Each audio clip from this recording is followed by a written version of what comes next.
What does the client need to do to help their brain be more regulated? And I use this example with them that when your nervous system is dysregulated, it's a little bit like a crying toddler. You can't Yeah. tell the 2-year-old, stop crying, everything's going to be fine. And as adults, we often try to tell ourselves it'll be okay. Or sometimes I use the phrase that we try to mindset our way out of trauma. Useful tool, maybe not the whole entire story. So if you Right. have the 2-year-old who's crying, you don't just tell them to be calm. You pick them up and you hold them. You make them feel safe. You rub their back. You make Right. soothing noises. Maybe you feed them, right? Right. Like you're showing the nervous system that it's safe. You're not telling. Yeah. And the same thing works with adults. Like to address that nervous system that's in crisis or in dysregulation, when we start to try to talk to it, it's not really listening. Like No. the brain basically shuts down language processing centers and cognitive thinking skills while we are in threat.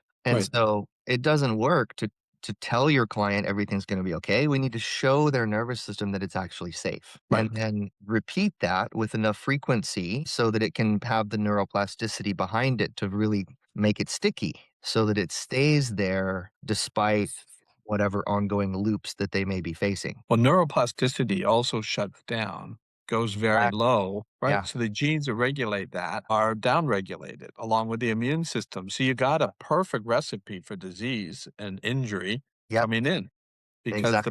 the body can't fight it off. And especially from childhood, because between the ages of 0 and 7, the children are growing up in a literal world. They don't have the ability to look at things and use reason and logic. So Mhm. if they're told that they're stupid or they're broken or they're defeated or whatever during that period of time, they take it in as fact. And then it shows up in adulthood. And so when things go wrong, right, something happens, they get injured, they don't have the defense that they Mhm. need in order to protect them. And Yeah. then the injuries keep on coming. And we see it all the time. So between 0 and 7, the brain is literal. During that phase, it's focused on survival. Only thing that matters is survival. So what are they connecting survival up to? All the messages they got in those early years. If Exactly. those messages are wrong, it's dealing with faulty intelligence. And then when it gets older and can learn reason and logic, it's still operating with that faulty intelligence. Yeah.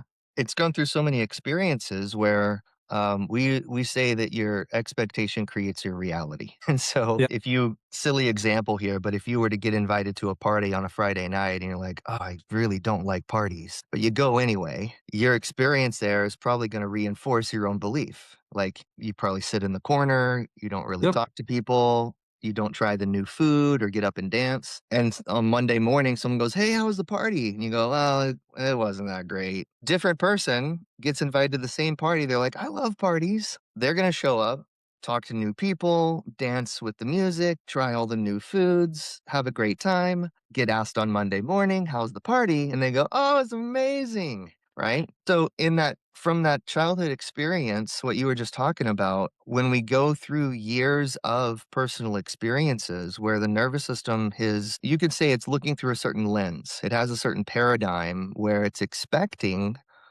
threat, danger, insecurity within the environment. It's going to find those things. It's going to find the evidence to support its own presuppositions because it can't ignore if there is any evidence at all of a lack of safety, it can't ignore that. The autonomic nervous system kicks in. It kicks in, and, I tell my clients, I go, "It would only have to be wrong and ignore it incorrectly one time, and something severe would happen." So it really can't let off of that paradigm. So if you filter all of your personal experiences through that, all the way through your later childhood, your teenage years, your young adult life, your young professional life, and then you wake up at age 30 or 35 and you go, whoa, my life is not what I wanted or not what I expected, Right. or why do things feel so difficult for me? You go, well, imagine if we went all the way back to before the trauma occurred and we could picture your life as a cannonball being shot out of a cannon. It would have Right. a certain trajectory, right? Of like where it theoretically might have intended to go.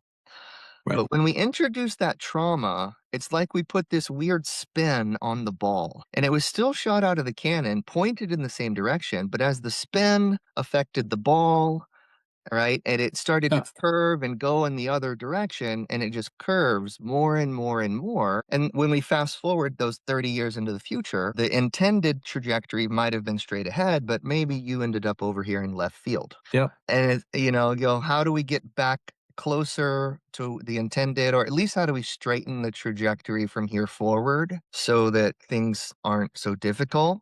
My physical body can repair itself. I can reduce the disease process that's happening, reduce the inflammation.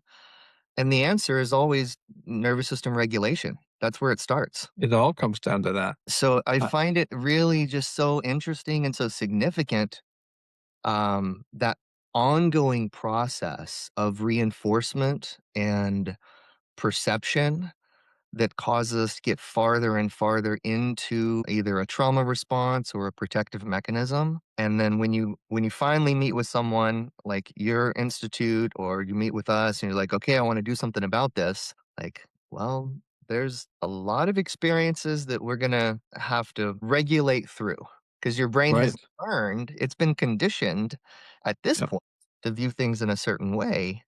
And we want to help you to change that so that you can start to have a different perspective.